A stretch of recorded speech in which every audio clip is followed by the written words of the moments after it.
الرحمن الرحیم. درس قبلی ما در قسمت سیلز بود و در قسمت سیلز هم در بخش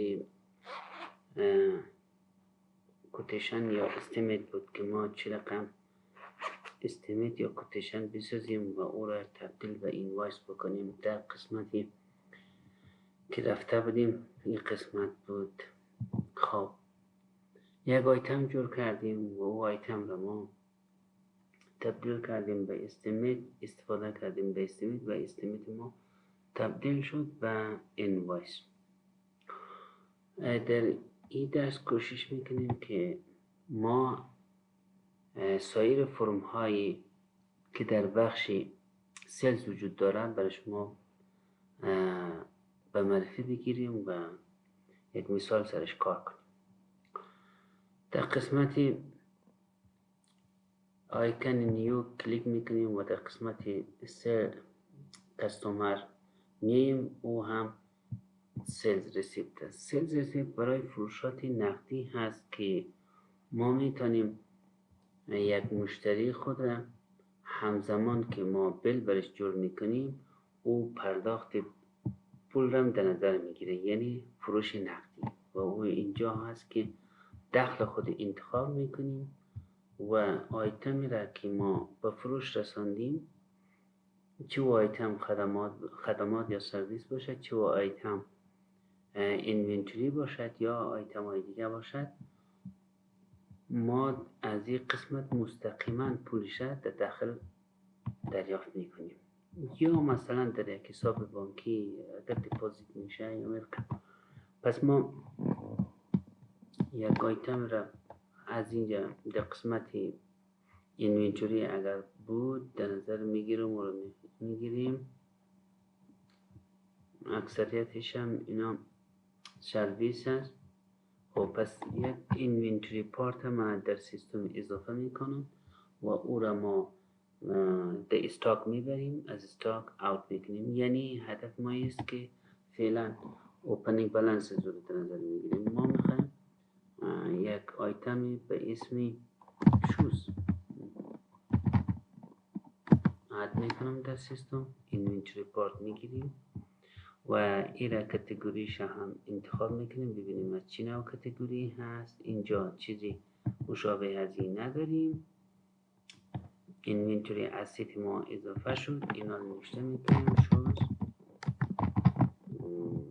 مثلا پوما سایز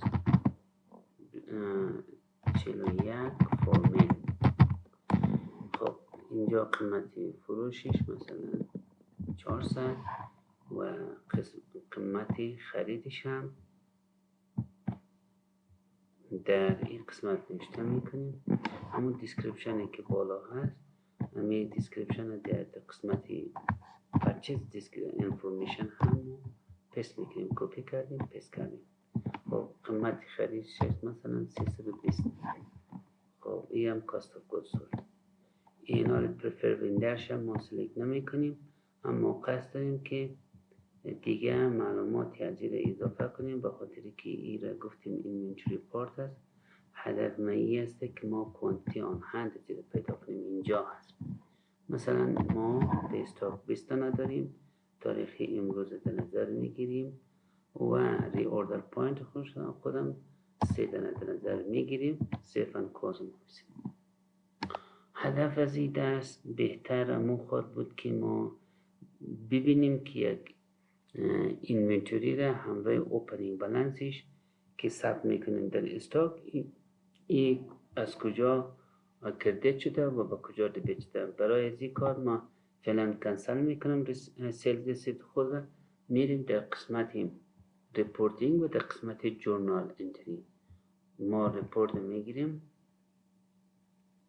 جورنال ریپورت خود را پیدا میکنیم. از قسمت اکاونتنت باید باشد. این راپورت معمولا دمو بخش اکاونتنت وجود داره.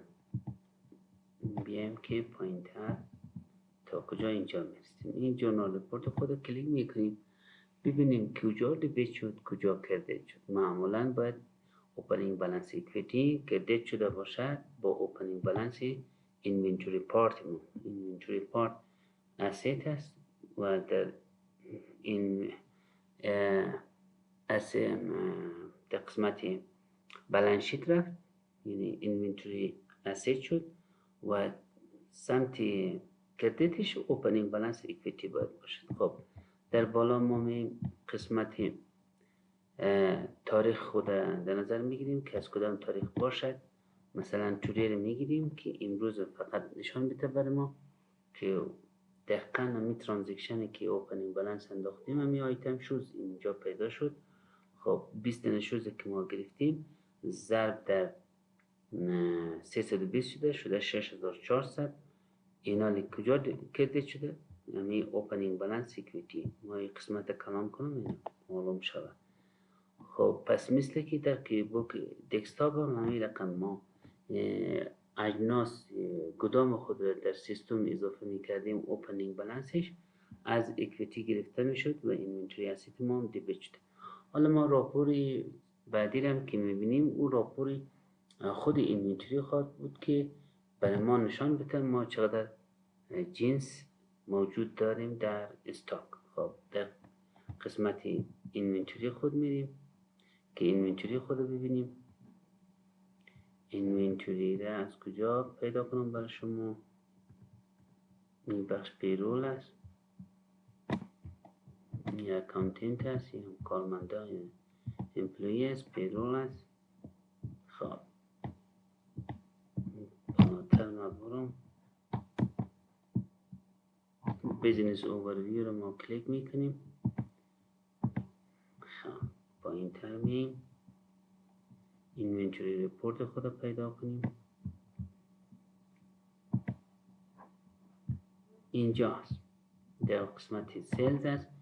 اینوینتوری والویشن سمری رو ما کلیک میکنیم که برای ما خلاصه ای از ارزش کدام ما رو بده. اینوینتوری رو تاریخ امروز میگیریم که ببینیم که در اینوینتوری امروز ما چی داریم. بالا امروز انتخاب شده از آف 22 جنوری 2024. شوزی که ما اضافه کردیم اون شوز در اینجاست 26400.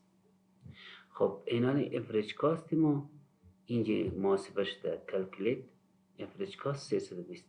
اگر ما دیگه اینوینتوری رو بخریم به قیمتی 310 اینی هم آپدیت میشه. پس بیایم همین قسمت هم کار کنیم. ما به قرض یعنی به اکانت پیبل خود یک چند تا از این کفش میخریم یا شوز نه. فرض که از این بندر ما میخریم. همین شوز انتخاب میکنیم. شوز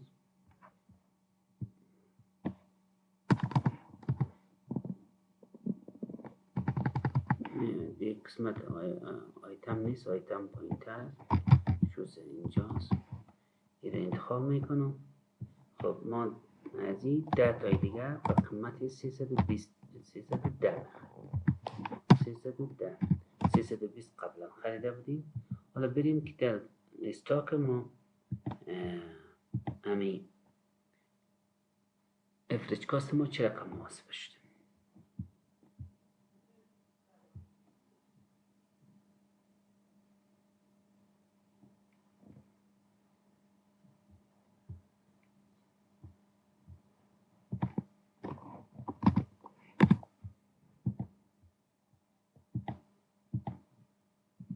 خب میم اینجا همین اینوینتوری ماست. این 316.66 شده.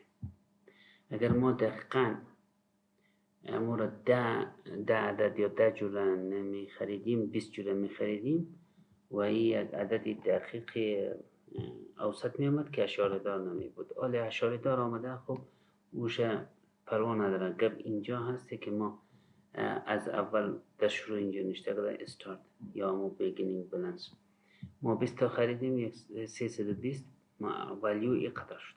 پس ما دوباره خریدیم در 310 حالا بیل ما اینقدر شده. اما اوریج کاستی از این که برای فروش هست 3 چند تعیین شد 316 چند. پس ما دوباره در استاک برمیگردیم.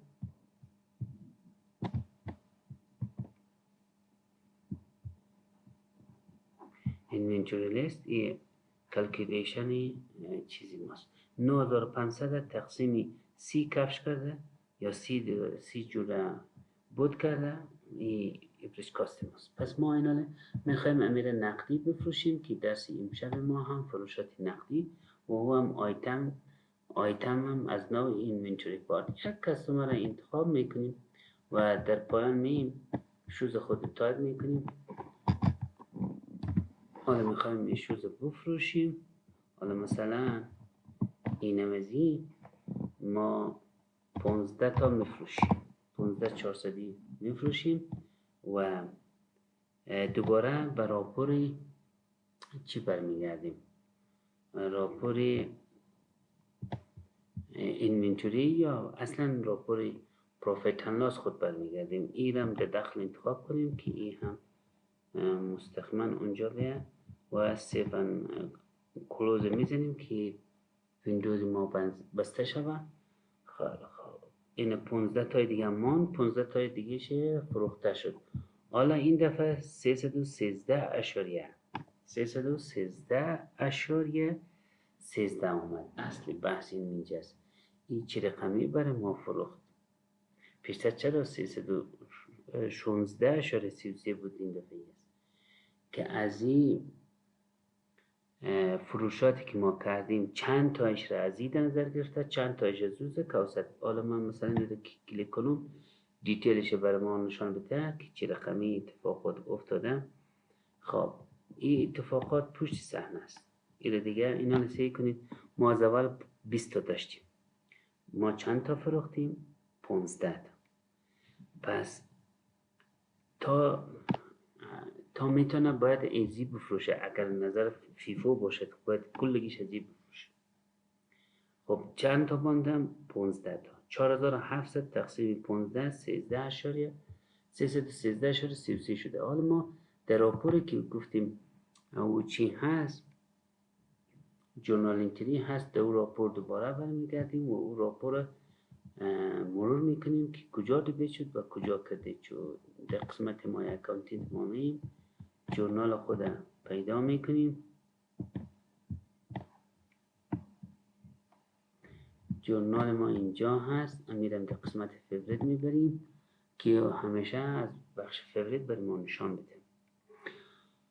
خب در تاریخ ازیر امروز در نظر میگیریم که ترانزکشنی که ثبت کردیم او هم در بخش فروشات اما رو برای ما نشان بده. خیلی خوب، اینجا هست امی سیلز ریسیپت ما پایین تر 6480 در داخل یا چکینگ اکانت ما آمده. 6000 هم سیلز ما، 4800 اینوینتوری ما را کم کرده و 4800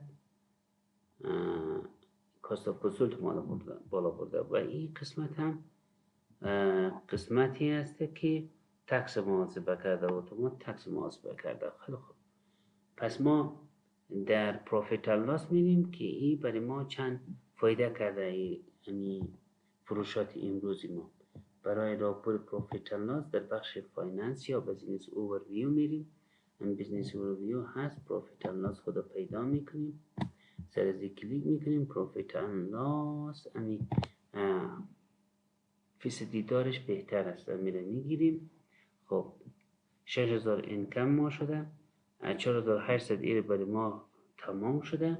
این 4800 را ما اینالی تقسیمی 15 بود میکنیم که این چندی محاسبه شده. 4800 تقسیمی 15 عدد بود 320. همش را از روی 320 محاسبه کرده، در حالی که اوریج کاست بود 316.33 و فعلا هم اوریج کاست مونده 3.13. اما کی بوکس آنلاین از روش فیفو استفاده میکنه. همون چیزی را که اشاره کردم در اینوینتوری که گفتم این فروشات ما کاملا باید از او 20 تا خارج شده باشد.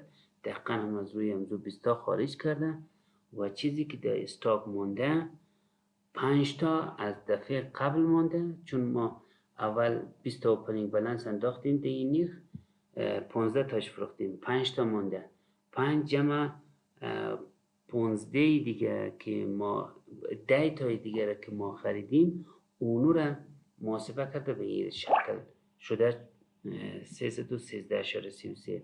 یعنی استاک که فعلا ارزش 4700 هستن که او را افرشش این رقم محاسبه کرده می 4700 تقسیمی 15 تا یک استاک است 13.33. پس این از چه رقم محاسبه کردم؟ خب 5 تایی که ما داریم، 5 تایی که از قبل مونده و 10 تایی که بعداً خریدیم، این رو جمع کرده شده 15 ارزش به او تقسیم کرده. اما وقتی که خارج کرده فرست این فرست اوت کرده. ما اگر این دفعه دو دفعی اگر بخوایم بفروشیم یک فروشات دیگر هم ثبت بکنیم، اگر مثلا بگوییم این 3 تا ما میفروشیم، این 3 تا را باز دوباره انزم 320 میفروشه. اگر 5 تا دیگر هم بفروشیم، اگر بگوییم 6 تا بازی را از افریج کاست میفروشه. اینا امیر امتحان میکنیم، ما 6 تا دیگر هم میفروشیم که ببینیم او را از روی چی محاسبه میکنه. میم سیزیسی 6 تای دیگر از این بوت ما دوباره میفروشیم. یک کستومر را انتخاب میکنیم، پایین میم یک آیتم ما که هدف ما مشروز هست این انتخاب میکنیم. این تا 6 تای دیگر هم میفروشیم. اینی 5 تایش از او 20 تایی که مونده بود و یک تایش مثلا از این 10 تایی که ما 310 خریدیم.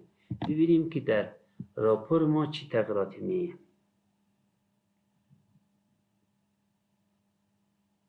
راپور ما این رقمی شد. این رقمی که شده اینال این ما مجموع فروشات ما 6 جمع 15 میشه 21. پس این تقسیم 21 میکنیم. 6710 تقسیمی 21 تا دانه 319 شاری چند فروخته. و در استاک میریم که استاک خود ببینیم آیا در استاک آل ما چیزی که جنسی داریم ولیوی از او چند است، افریج کاستش چقدر محاسبه میشه.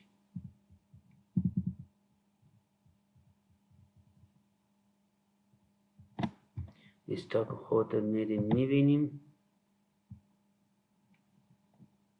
310. برای چی؟ برای از که 9 تا بودی که مانده این اونو خریدی هسته که ما او بوده به 310 خریده بودیم. عالمگیره که کلیک کنیم جزئیاتی از این داخلش هست. اینجا ما امی 10 تا را به 310 خریدیم. چیزی که در استاک مانده از روی از این محاسبه شده. پس کیک بوک آنلاین نسبت به کیک بوک آفلاین در قسمت استاک بر اساسی فرست این فرست اوت محاسبه میکنه و چیزی که از اول آمده اول اونمو خارج بشه و چیزی که میمونه اونمو چیزی است که آخرین بار در استاک داخل شده. و من الله توفیق. دست دلچسبی بود.